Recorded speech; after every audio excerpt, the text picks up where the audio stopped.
दिल्लीत महाराष्ट्र काँग्रेसची महत्त्वाची बैठक पार पडली आहे। दिल्लीतल्या काँग्रेसच्या मुख्यालयात झालेल्या बैठकीत महाराष्ट्र काँग्रेसमधले अनेक नेते उपस्थित होते।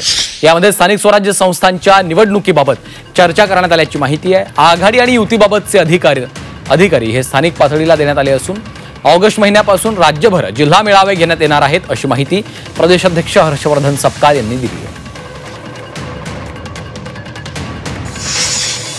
महिन्याभरातच आम्ही संपूर्ण महाराष्ट्राच्या 7ही विभागांमध्ये आमचं नेतृत्वासह आम्ही त्या ठिकाणी जाणार आहे आणि जिल्ह्यातल्या सर्व पदाधिकाऱ्यांची आणि सर्व त्या ठिकाणच्या असणाऱ्या अध्यक्षांशी, माजी आमदारांशी आणि आमच्या नेत्यांशी त्या ठिकाणी चर्चा करून स्थानिक स्वराज्य संस्थांच्या अनुषंगाने आम्ही पुढची भूमिका ही ठरवणार आहोत।